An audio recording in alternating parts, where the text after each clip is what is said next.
Mahavir high school से। उसके बाद मैं और इंटर कॉलेज सहरसा से मैंने इंटर की पढ़ाई की, और फिर मैं 2011 से लेकर 14 के बीच में मैं पटना कॉलेज से अर्थशास्त्र में ऑनर्स किया। उसके बाद 2017 में मैंने आनंदा ओपन यूनिवर्सिटी से इकोनॉमिक्स में स्नातक किया, और 2018 से मैं वर्तमान समय में डाक विभाग में पीए के पद पे कार्यरत। आप 2018 से जॉब में हैं? हाँ सर। आपका ग्रेजुएशन कब हुआ है? तो 2014 14 में। में। 14 में। आपने 17 में एनओयू से एमए इकोनॉमिक्स किया और आपकी हाँ जॉब सर। लगी 18 में। ओके। क्या वर्क प्रोफाइल है आपका? पोस्टल असिस्टेंट, क्या आप वहाँ पे काम करते हैं? सर मल्टी डाइवर्सन वाले हमारे पास काम है। हम हुँ, ऑपरेशनल में भी काम करते हैं, हमारे जो डिपार्टमेंट का ऑपरेशनल काम है। एडमिनिस्ट्रेटिव में भी हमारा काम होता है, और साथ ही हुँ। हमारा जो अकाउंट्स का है उसमें भी हम लोग का काम होता है। अभी बहुत सारी इनिशिएटिव पोस्टल डिपार्टमेंट ले रही है, जैसे इंश्योरेंस बेच रही है और बैंकिंग की सुविधाएँ उपलब्ध करा रही है और भी बहुत सारी सुविधाएँ हैं। क्या-क्या स्कीम, कुछ नाम बताइए स्कीम का? सर हमारे पास जो बैंकिंग में है, हमारे पास लगभग 6-7 प्रकार का बैंकिंग सुविधा है, जिसमें रेकरिंग डिपॉजिट, फिक्स डिपॉजिट, या जो बच्ची के लिए सुकन्या समृद्धि योजना है, महिलाओं को टारगेट करते हुए हमारे पास महिला सेविंग सर्टिफिकेट है, जो लास्ट फाइनेंशियल ईयर में इंट्रोड्यूस किया गया था। जो वरिष्ठ नागरिक है उनके लिए सीनियर सिटीजन सेविंग स्कीम है। उसके बाद हर वर्ग के लिए हमारे पास इंश्योरेंस की सुविधा है, जो बहुत 200 वर्षों के लगभग पुरानी है। इसके अलावा हमारे पास जो है जो अन्य सर्विसेज है, जो मल्टीपर्पसेस यूजेस के लिए, वो भी हमारे पास है। आपका एफए के लिए चयन हुआ है, ये बताइए मनी कितने प्रकार का होता है? मनी मनी मुद्रा कितने प्रकार का होता है? सर मुद्रा कई मेरी प्रकार आवाज़ जा के रही है? होते हैं सर। हुँ, हेलो सर। हाँ। बोलिए।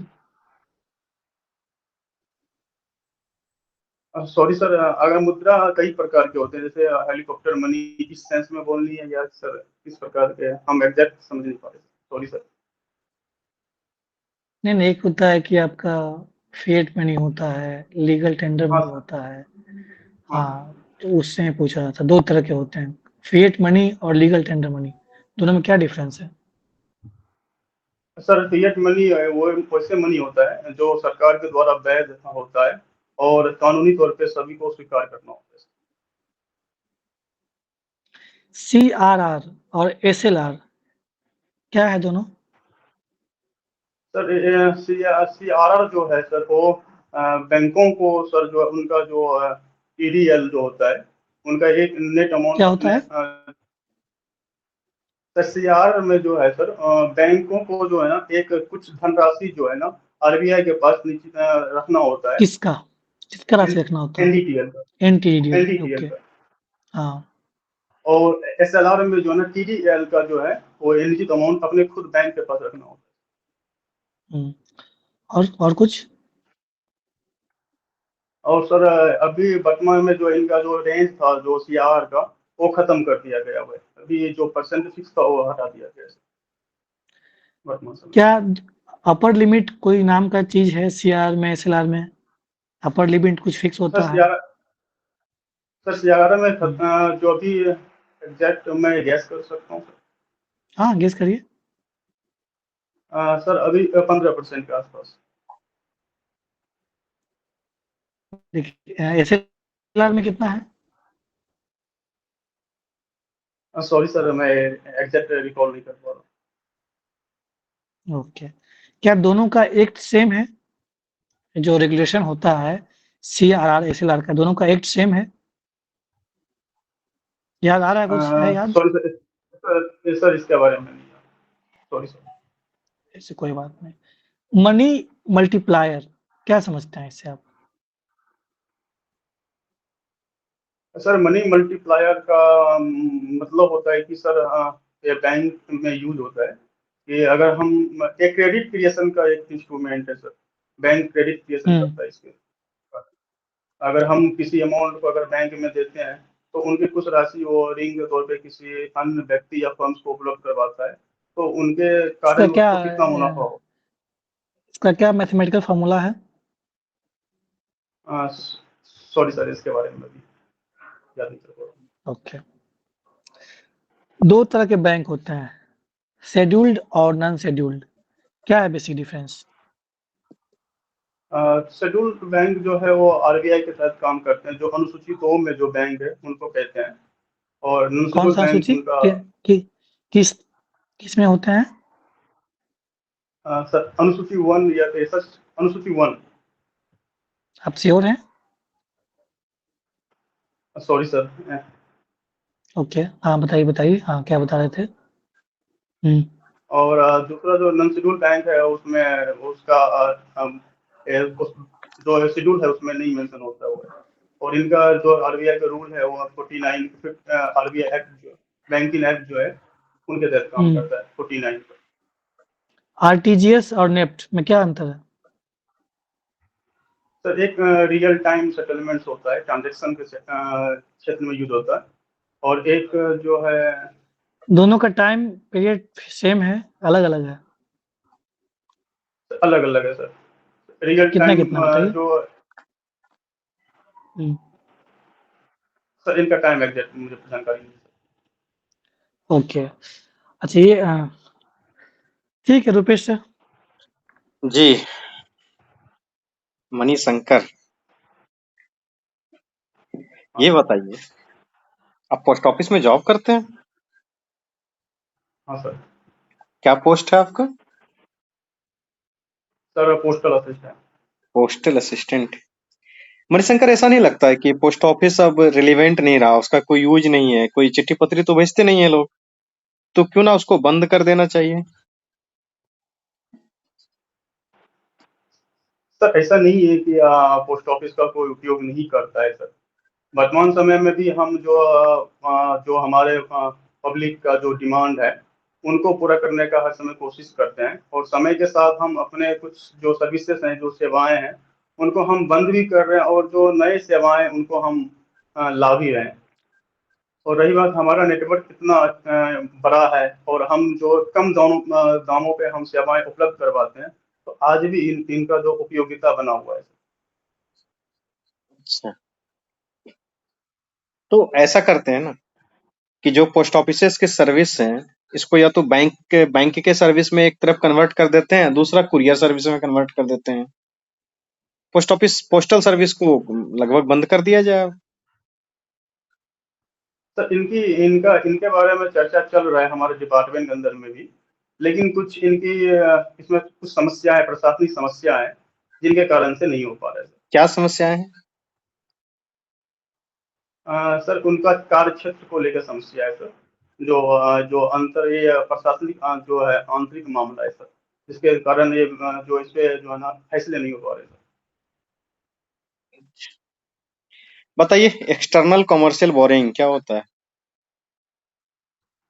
एक्स्ट्रा कमर्शियल बोरिंग जो है सर, कोई भी जो है देश जो है सर, वो विदेशों से अपने जो राजस्व पूरा करने के लिए ऋण लेता है सर। मनी मार्केट के 5 इंस्ट्रूमेंट के नाम बताइए तो। सर मनी मार्केट का 5 इंस्ट्रूमेंट सर, टी बिल है सर, सीडी है सर कमर्शियल जो है, और मीन्स एंड वेजेस है सर। ये 3 हो गया। और एक सॉरी सर, अभी 3 रिकॉल कर पा रहा हूँ सर। और सर ठीक। और भी है सर, हॉट मनी है, हॉट मनी है, और कॉल मनी है सर, ये सब है। Okay okay. कैपिटल मार्केट के कुछ इंस्ट्रूमेंट्स। सर इसमें सर म्यूचुअल फंड्स है, बॉन्ड्स है, शेयर है, ये सब, ये सारे हैं। ये बताइए कि जो कमर्शियल बिल्स हैं या कमर्शियल पेपर कौन जारी कर सकता है? हाँ। सर ये कंपनियां जारी करते हैं, और इनका अवधि 7 से लेके 1 साल तक की अवधि के लिए होता है सर। और अपने जो राजस्व पूरा करने के लिए अपने जो ऋण लेते हैं सर, ऋण चुकाने के लिए करते हैं। ओके। उर्जित पटेल कमेटी के बारे में आपने सुना है? हाँ सर। क्या था? Sir Urjit Patel committee, sorry sir exact अभी याद नहीं कर पा रहा हूँ, क्योंकि ये बहुत सारे बैंकिंग सुधार में कमेटी बना था, अच्छा, एचएमपीसी मैं में भी आपकी इनका मदद करता हूँ। रिकमेंडेशन आया था। मॉनेटरी पॉलिसी कमेटी से संबंधित थे Urjit Patel committee, monetary policy committee थी। हाँ बताइए। सर इनका, हाँ सर 2016 में आया था इनका कमेटी का रिपोर्ट आया था। क्या था रिपोर्ट, क्या और कहना इन्होंने चाहते हैं? इन्होंने सर इनमें इन्होंने जो है हमारे पास इन्फ्लेशन के बारे में बताया था, जो हमारा एफआरबीएम एक्ट 2016 में आया था, उनका रिकमेंडेशन इन्होंने दिया था, जिसमें इन्होंने जो फिस्कल डेफिसिट है उनको कम करने का निर्देश दिया था, सुझाव दिया था। इसके अलावा जो टैक्स टू जो डीजीपी रेशियो है, डेप्ट टू डीजीपी रेशियो को भी कम करने के लिए बारे में बोला गया था। उसके बाद फाइनेंशियल जो समेकन है, जो वित्तीय समेकन है, उनके बारे में कहा गया था, इनका सुझाव था। सॉवरेन वेल्थ फंड, नाम सुना आपने? आइडिया नहीं। पार्टिसिपेटरी सर सुना नोट्स, हुआ है sir, sorry sir. Participatory notes, P notes जिसको बोलते हैं, पी नोट बोलते हैं ना। सॉरी सर, भी रिकॉल नहीं कर पा exchange traded fund,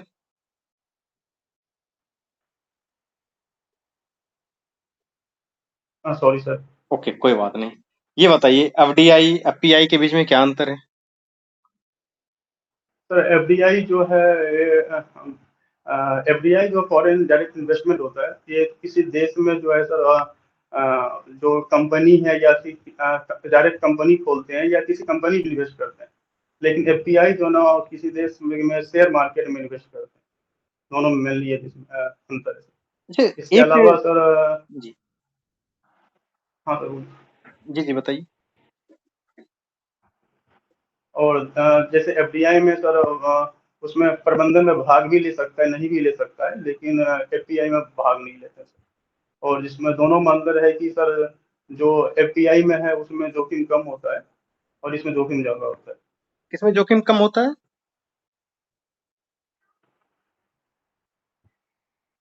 sir FPI में जोखिम कम होता एफडीआई या एफपीआई, किसमें जोखिम कम होता है? है एफपीआई में। एफपीआई। एक है और एफआईआई, नाम सुना आपने? हाँ sir, financial institutional investment science. Yes yes, हाँ बताइए इसके बारे में, सही गेस किया आपने।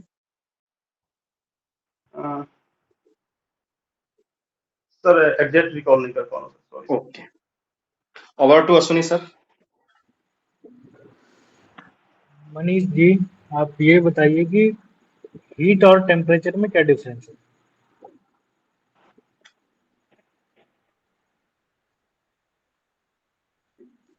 सर हीट जो है सर, किसी एक निश्चित क्षेत्र को डिनोट करता है सर, इंगित करता है। और टेम्परेचर जो है ना, किसी वो पूरे वातावरण के को इंगित करता है सर।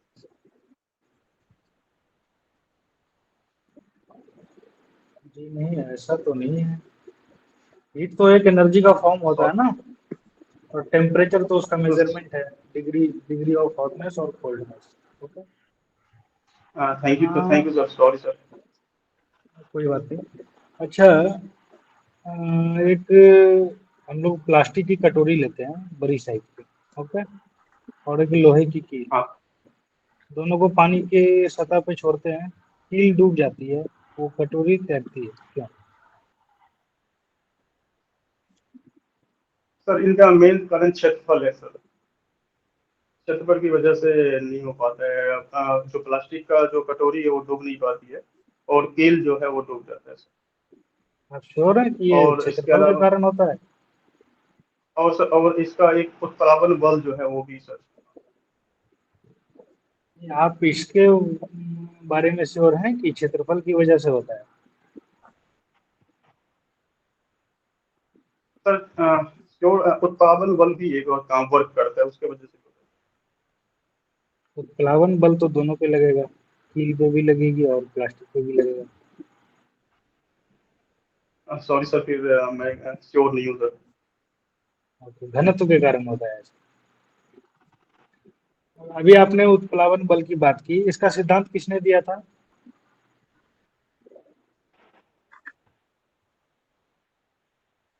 सर सॉरी सर, मैं गैस कर सकता हूँ सर, एग्जैक्ट याद नहीं आ रहा है। ओके, ओके कीजिए। सर बर्नौली ने। नहीं, बर्नौली ने नहीं किया था। और एक गेस कीजिए। सॉरी सर, रिकॉल नहीं कर पा रहा। आर्किमिडीज, आर्किमिडीज का नाम सुना होगा आपने। हाँ sir, Archimedes. Thank you sir. आज जैसे आपने अभी व्हाइट कलर की शर्ट पहनी है, हाँ ये सर। ये हमें व्हाइट ही क्यों दिख रही है? इसका कोई कारण है फिजिक्स के सेंस में?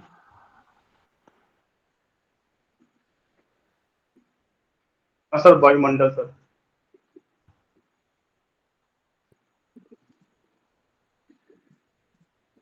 ये हमें व्हाइट इसलिए दिख रही है मनीष जी, क्योंकि व्हाइट कलर ही रिफ्लेक्ट हो पा रहा है, बाकी सारे कलर जो है वो अब्जॉर्ब हो जा रहे हैं। ओके, थैंक यू ठीक है सर। मनीष जी, आप थोड़ा साइंस वाला पोर्शन देख लेंगे। बाकी okay, best of thank you luck. Sir. Okay, best of luck. Okay, feedback. वहीं शंकर, आपका कब है इंटरव्यू? सर 29 को सर। आप स्मार्ट दिख रहे हैं, पर्सनालिटी भी अच्छी है और स्पीकिंग स्किल भी बेहतर है। बस कुछ-कुछ जो कंटेंट जैसे कि हम लोगों ने इकोनॉमिक्स से पूछा, क्योंकि आप स्पेशलाइज़्ड वैकेंसी के लिए आप चयनित हुए हैं एफएओ के लिए, तो आपसे अपेक्षा होगी कि आपसे इकोनॉमिक्स का जो भी टर्म है, बेसिक टर्म, अब मैं बहुत ज़्यादा अंदर घुस के नहीं पूछ रहा हूँ, बेसिक टर्म पूछा जा रहा है। और बाकी क्या वर्ल्ड में या इंडियन इकोनॉमी, बजट सर्वे, बिहार का बजट, बिहार का इकोनॉमिक सर्वे, उसको और अच्छे से देख लेंगे, क्योंकि ये सब बेसिक चीज़ें हैं, आपसे पूछा जाएगा। रही बात आपका हॉबी का, तो आपकी हॉबी कुकिंग एंड ट्रैवलिंग, इस पे हम लोग टच नहीं किए हैं, लेकिन इसको भी कभी मिलेगा तो टच कर लिया जाएगा। वैसे ओवरऑल आप अच्छा बोल ले रहे हैं, बस थोड़ा-सा जो कंटेंट है, उस कंटेंट को और ग्रूम करना है, थोड़ा-सा स्टडी करने की ज़रूरत है और पढ़िए। बाकी प्रैक्टिस करिए, बाकी पर्सनैलिटी अच्छी है और बोल ले रहे हैं, अच्छा बोल ले रहे हैं, कोई दिक्कत नहीं है। ठीक है, बाकी all the best. Okay, okay sir, thank you sir. बिल्कुल मनी। पिछले इंटरव्यू से काफी इम्प्रूव हुए हो, काफी इम्प्रूवमेंट दिख रहा है। पर्सनालिटी काफी अच्छी है, दिखते हो यंग बिल्कुल। ड्रेसिंग सेंस बहुत अच्छा है।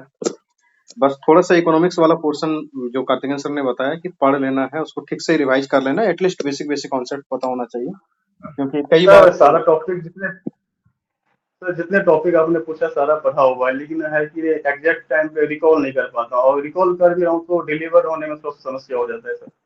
अच्छा, तो एक बार फिर से जी देख लेना उसको, सरसरी निगाहों से जब देख लोगे ना एक दो बार, तो वो चीजें रिकॉल हो जाएंगी। और चूंकि स्पेशलाइज्ड इंटरव्यू है, तो वो हाँ इकोनॉमिक्स सर। से सवाल पूछेंगे ही।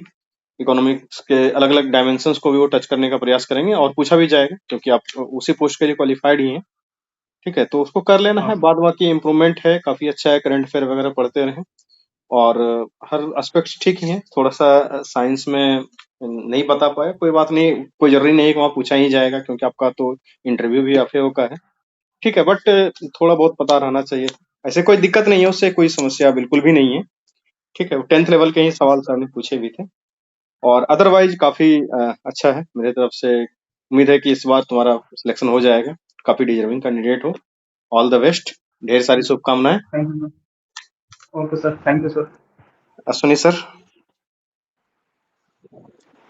मनीष जी, जैसा कि कार्तिकेयन सर ने और रुपेश सर ने बताया, जो भी चीज़ें थी बताई थी, बाकी आप थोड़ा साइंस वाला पोर्शन देख लेंगे, 10th तक की चीज़ों को, जो बेसिक चीज़ें हैं बस वो आप देख लेंगे एक बारी। बाकी बहुत अच्छा है आपका सब चीज़। नहीं sir, best of science luck मुझे मनीष देखिए, जी। तो मुझे मेरे से साइंस ही पूछा गया था, जिसकी वजह से मुझे मार्क्स नहीं मिल पाया था। तो ओके, आपने मुझे मुझे लगता है कि आपने फिर से दोबारा पूछ के अच्छा किया कि मुझे देखने का फिर से इच्छा होगा और मैं देखूंगा उनको सर। थैंक यू इसके लिए सर। ओके, बेसिक चीज़ें आप देख लेंगे, आसानी से हो जाएगा। बाकी आपका सब कुछ बहुत बढ़िया है। बेस्ट ऑफ लक मेरी तरफ से। Okay sir, thank you sir.